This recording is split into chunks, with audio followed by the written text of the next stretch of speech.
Hello everyone, I hope आपकी preparation काफ़ी अच्छी चल रही होगी और लेक्चर 9 को आज हम यहाँ पर देखेंगे। और लेक्चर 9 को देखने से पहले आपका लेक्चर 8 को देखना बड़ा इंपॉर्टेंट है, क्योंकि उसमें मैंने ह्यूमन राइट्स को डिटेल में पढ़ाया है।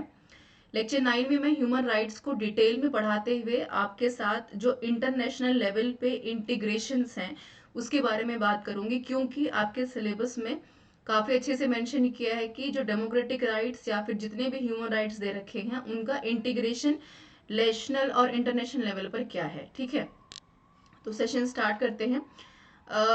वीडियो को बिल्कुल 2x पे करके आप देख सकते हैं अपनी सुविधा के अनुसार, समय की कमी के चलते। और लेक्चर को स्किप करके बार बार मत देखिएगा, क्योंकि बहुत सारी इन्फॉर्मेशन ऐसी है जो एक्सप्लेन करने के टाइम पे छूट जाती है। पीडीएफ बिल्कुल अवेलेबल होगी beat the competition Telegram channel के ऊपर, जिसका लिंक डिस्क्रिप्शन बॉक्स में है। तो क्वेश्चन आपके सामने है, ये हमारा 52 क्वेश्चन है। ठीक है, क्वेश्चन का मतलब अब ये नहीं है कि यहाँ पर कुछ क्वेश्चंस करवाए जा रहे हैं। एक सवाल से बहुत सारे सवाल यहाँ पर बनते आपको नजर आएंगे। पहला हम देख लेते हैं।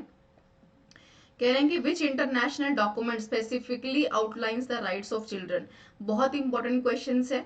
अलग से सवाल बन सकता है राइट्स ऑफ चिल्ड्रन के बारे में, जिसके बारे में हमने लेक्चर 8 में डिस्कस किया है।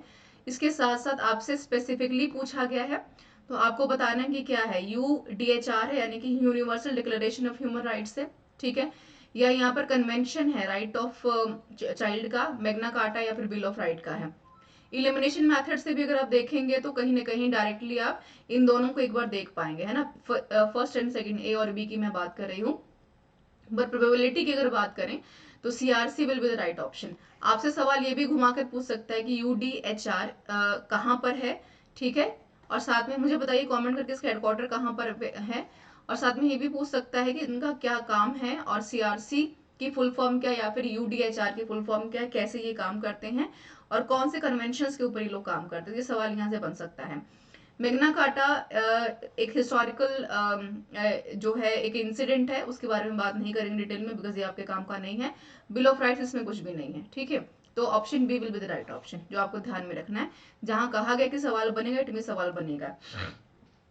मैंने ये कहा कि यहाँ पर नेशनल और इंटरनेशनल लेवल की चाइल्ड राइट्स के ऊपर हिंदुस्तान में जितने भी अलग अलग राइट्स हैं उसके ऊपर भी डायरेक्टली सवाल बन सकते हैं जो इम्प्लीमेंटेशन हुए हैं। तो ये भी आप ध्यान रखेंगे, डायरेक्टली वहां से भी सवाल आपको देखने को मिल सकते हैं। इसके बारे में भी हम बात करेंगे। सीआरसी है क्या, पहले हम इसको जान लेते हैं। सीआरसी जो है यानी कि कन्वेंशन क्या है, राइट ऑफ द चाइल्ड। पूरी दुनिया में जो भी बच्चों के अपने राइट्स है, चाहे हम उनके वर्किंग आवर्स के बारे में बात करते हैं, उनके अपने अडल्ट राइट्स के बारे में बात करते हैं, वोटिंग राइट्स के बारे में बात करते हैं, सारी चीजें इन्होंने क्या किया, political, economic and social and cultural rights of child के ऊपर बात की जा रही है। 1989 में ये सबसे पहले इंटरनेशनल डॉक्यूमेंट्स के रूप में आउटलाइन किया गया था। डेट याद मत रखिए, ये नहीं इतना आपको फैक्ट्स पूछेगा। हाँ, डॉक्यूमेंट आउटलाइन किस किस के लिए हुआ ये पूछ सकता है कि पॉलिटिकल है, पर्सनल है। अगर पर्सनल दे दिया ऑप्शन में तो आप इसको एलिमिनेट कर पाएंगे। पॉलिटिकल है, इकोनॉमिक है, सोशल एंड कल्चरल राइट्स तो है ही।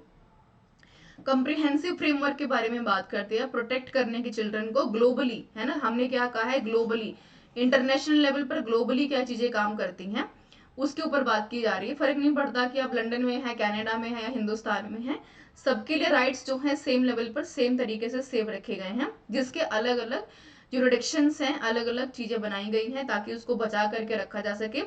चाइल्ड राइट्स को प्रोटेक्ट करना क्यों इंपॉर्टेंट है, सवाल इसके ऊपर बन सकता है। तो जो बेस्ट आंसर है आप बिल्कुल जान सकते हैं, ताकि उनका जो social, moral, political, economic development है वो ठीक से हो पाए। ठीक है, आगे बढ़ते हैं। ये यहाँ पर जो मैंने 21 लिस्ट आपको अवेलेबल कराई है, वहां से सवाल बन सकता है कि भाई पर्टिकुलर जो फ्रेमवर्क है, जैसे कि 1 2 3 4 5 6 7, उसमें से किसके ऊपर बात की गई है ना। तो इम्पोर्टेंट वाला कौन सा, आइडेंटिटी इंपॉर्टेंट है, 8वां आर्टिकल इंपॉर्टेंट है। ठीक है, साथ में आपसे freedom of thought and religion के ऊपर बात की गई है, आर्टिकल 14 यहाँ पर बहुत इंपॉर्टेंट है, आर्टिकल 21 बहुत इंपॉर्टेंट है। तो यहाँ से डायरेक्टली आपको सवाल देखने को मिल सकते हैं। 21 को मैं अवेलेबल करा दूंगी, फिलहाल 14 आपको ध्यान रखने हैं।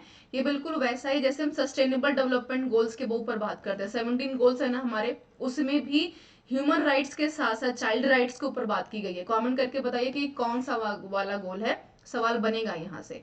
ठीक है, थोड़ा सा ब्रश अप और चीजों को आपको भी देखना पड़ेगा। एसडीजी की बात की 17 गोल्स है, ठीक है। वैसे मैंने अलग से भी कराया करंट वाला, जो आप प्लेलिस्ट देखेंगे तो वहां पर एसडीजी के कंप्लीट गोल्स आपको मिलेंगे विद एक्सप्लेनेशन, राइट। तो नो डिस्क्रिमिनेशन सेकंड में है। डेफिनेशन ऑफ अ चाइल्ड क्या है, ये बहुत इंपॉर्टेंट है। Best interest of the child क्या है, फैमिली गार्जियन एंड यहाँ पर माफ कीजिए guidance as a children development, ये बहुत इंपॉर्टेंट है। नेम एंड नेशनैलिटी के ऊपर क्यों बात करेंगे, बिकॉज इंटरनेशनल लेवल से जोड़ने की बात हमने यहाँ पर रखी है। प्रोटेक्शन फ्रॉम किडनैपिंग, ये बहुत जरूरी है। रिस्पेक्ट फॉर चिल्ड्रन व्यूज, उनके अपने क्या ओपिनियंस हैं, जिसके ऊपर पूरा एजुकेशन सिस्टम कहीं ना कहीं सेंटर में रखकर उनको काम कर रहा है। कीपिंग फैमिलीज टुगेदर, ये बहुत इंपॉर्टेंट है, राइट। नो डिस्क्रिमिनेशन से सवाल बनेगा ही बनेगा, आर्टिकल से डायरेक्टली सवाल आपसे पूछेगा, तो ये ध्यान में रखिएगा। ये स्लाइड इंपॉर्टेंट है, इसको एक बार पॉज करके जरूर पढ़ लीजिएगा। पहला, दूसरा, आठवां, यहाँ लिख देते हो, पहला, दूसरा, आठवां और 14, ठीक है, और 21, राइट। 3 4 5 आर्टिकल है यहाँ पर, right. Introduction of human rights क्या है, ह्यूमन राइट्स है क्या, अगर सवाल आपसे पूछता है कि भाई क्या है, मानवता का अपना राइट क्या है, अधिकार क्या है, क्यों जरूरत है उसकी, तो universal declaration of human rights के ऊपर हम सबसे पहले बात करते हैं कि केवल एक सिटी, एक देश के ऊपर बात नहीं हो रही है, जितने भी पूरे विश्व में अलग अलग देश हैं उनके यूनिवर्सल डिक्लेरेशन के ऊपर हम लोग एज ए ह्यूमन राइट्स बात करते हैं। उनके राइट्स को प्रोटेक्ट करने की, चाहे वो सोशली हो, इकोनॉमिक हो, पॉलिटिकल हो, कल्चर हो, एजुकेशन की बात करें, उनको प्रोटेक्ट करें, ठीक है। इंटरनेशनल ह्यूमन राइट लॉ भी बनाया गया ताकि कि नेशनल लेवल पर जो भी चीजों के ऊपर कमी है उसको इंटरनेशनल लेवल पर भी देखा और जांचा जा सके, और दोनों को मिला करके एक बीच का रास्ता निकाला जा सके कि उसके ऊपर क्या हम लॉ फॉर्मेट्स कर सकते हैं, है ना। ये आपको बहुत हद तक ध्यान रखने की जरूरत है। ह्यूमन राइट्स एंड बिजनेस, ये नहीं पूछेगा आपसे। Human rights and sustainable development, जो मैंने अभी भी बात की, तो ह्यूमन राइट्स के अपने 14 गोल्स हैं, इंपॉर्टेंट वैसे तो बहुत सारे हैं। सस्टेनेबल डेवलपमेंट के अपने 17 गोल्स हैं, ये ध्यान रखिएगा। सस्टेनेबल डेवलपमेंट की अगर मैं बात करूं तो यहाँ से डायरेक्टली क्वेश्चंस बन सकते हैं। मैंने पहले भी कहा है कि इसको एक बार खुद से पढ़ लीजिए, वैसे मैं अपने बेसिस पर आपको नोट्स अवेलेबल करा दूंगी, अलग से मैं नहीं पढ़ाऊंगी बिकॉज सिलेबस का पार्ट नहीं है, ठीक है। आगे बढ़ते हैं। राइट टू एजुकेशन क्या है, वन ऑफ द इम्पॉर्टेंट, जितनी बार मैं कहूँ कम है, ये आपसे आएगा ही आएगा, पूछेगा ही पूछेगा। राइट टू एजुकेशन है क्या, हिंदुस्तान की अगर हम बात करते हैं तो राइट टू एजुकेशन क्या है, जो हम आरटी के एक्ट 2009 के अंडर देखते हैं, जहां पर हमने कहा है कि 6 to 8 स्टैंडर्ड तक के बच्चों की एजुकेशन कंप्लीटली फ्री होगी, है ना। ये बहुत इंपॉर्टेंट है। और साथ में 6 to 14 ईयर्स, 14 साल तक के बच्चों की क्लासेस कौन सी हैं, 6 to 8 स्टैंडर्ड तक की जो एजुकेशन है यहाँ पर फ्री रखी गई है आपसे। ये यहाँ पर इन्होंने बात की, जहाँ पर मिड डे मील जैसी व्यवस्था की गई है। आपके यूनिफॉर्म्स की बात करें, क्वालिटी एजुकेशन की बात करें, इंटेलेक्चुअलिटी की बात करें, ये अलग अलग व्यवस्थाएं की गई हैं under the right to education. अगर इसको हम इंटरनेशनल लेवल पर देखते हैं, है ना, जो कि आपसे जोड़ करके पूछ सकता है आदर्श रीजन कथन कारक में, कि स्टेट पार्टीज रिकॉग्नाइज करती हैं, जो हमारी स्टेट पार्टीज है वो रिकॉग्नाइज करती हैं, ठीक है, कि भाई जो राइट टू चाइल्ड एजुकेशन है उसका अपना ओपिनियन क्या है। क्या ओपिनियन है कि हम चाहे मैंने वही जो शुरू में कहा कि नेशनल या इंटरनेशनल लेवल पर बात कर रहे हैं, इंपॉर्टेंट क्या है कि इक्वालिटी जो है वो अपॉर्चुनिटी सबके लिए सेम हो। हिंदुस्तान में अगर मैं बात करूँ, एक देश की बात करें, तो राइट टू एजुकेशन ऐसा नहीं है कि भाई अगर ये उत्तर प्रदेश में है तो पंजाब में नहीं होगा, पंजाब में नहीं तो झारखंड में नहीं होगा, नहीं, यूनिवर्सल है कि जहां पर चीजें इक्वालिटी की बात हो रही है, हर एक बच्चे के लिए व्यवस्था की गई है कि शिक्षा उसको कक्षा 8 तक फ्री मिलेगी ही मिलेगी, है ना। पंजाब जैसे स्टेट्स में अब हायर एजुकेशन में भी लड़कियों के लिए शिक्षा जो है फ्री की गई है। गर्ल्स एजुकेशन के ऊपर बात करते हैं, ये एक अलग स्ट्रीम हो जाएगा, तो डिटेल में नहीं जाएंगे, इसके ऊपर अलग से बात करेंगे, जीआर वाला जो हमारा सेक्शन है। प्राइमरी एजुकेशन कंपलसरी है, जो मैंने अभी भी बात की, फ्री टू ऑल है।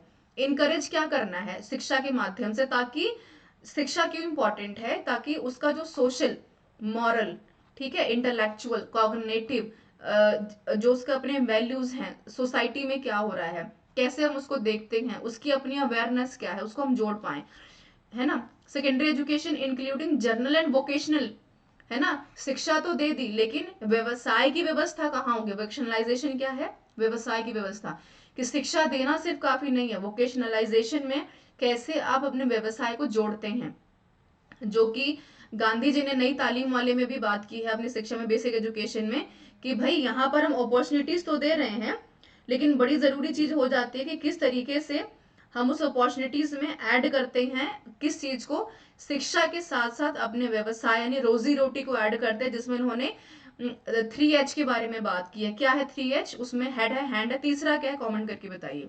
ठीक है, साथ में education and offering financial assistance की बात की है कि शिक्षा को देने का मतलब सोसाइटी में मोरालिटी में एजुकेशन के साथ साथ आपका पॉलिटिकली अवेयरनेस तो इम्पोर्टेंट है, लेकिन हाँ रोजी रोटी का इंतजाम भी बहुत इंपॉर्टेंट है। यूनिवर्सली ही बात की जा रही है। Making higher education accessible to all on the basis of the capacity by every appropriate means. Option C के ऊपर क्यों यहाँ पर हाईलाइट किया है, डायरेक्टली पूछेगा आपसे ये सवाल, स्टेटमेंट दे देगा कि भाई क्या है, मतलब basis of capacity by every appropriate means का मतलब क्या है, एक्सेसिबल कराना है, सब तक पहुंचाना है, सबका जो एक्सेस है वहां तक पहुंच सके।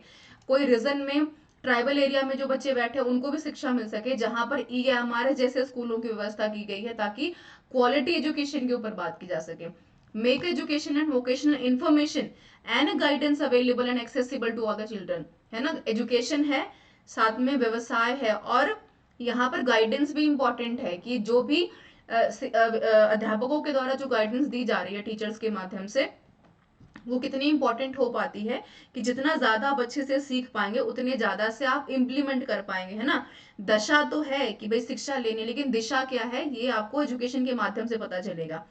लास्ट कह रहे हैं कि take a measure to encourage what regular attendance at a school, है ना, कि यहाँ पर जो हम ड्रॉप आउट्स की बात करते हैं RT के अंडर, कि बहुत सारे बच्चे ने ड्रॉप आउट्स ले लिया, बहुत सारे बच्चे शिक्षा छोड़ देते हैं बीच में, उनको बढ़ावा देने के लिए मिड डे मील जैसी व्यवस्थाओं को किया गया है कि किसी भी माध्यम से बच्चे स्कूल तक पहुंचे, है ना, चाहे वहां पे रास्ते कुछ भी हथकंडे कुछ भी अपनाने पड़े, राइट। तो attendance at the school and the reduction of drop out rates को कम करने की बात की गई है कि अधिकतर लड़कियों को और लड़कों को दोनों को इक्वल पोर्शन में रखकर शिक्षा देनी इंपॉर्टेंट है, ताकि शिक्षा जितनी ज्यादा हम दे पाएंगे रेगुलरिटी बेसिस पर, अटेंडेंस जितनी ज्यादा होगी उतनी ज्यादा एक रीजन में, एक स्टेट में, एक कंट्री में, पूरे यूनिवर्स में एजुकेशन जो है वो क्या करेगी, फ्लो करेगी। तो ये बहुत इंपॉर्टेंट है, पांचों पॉइंट बहुत इंपॉर्टेंट है।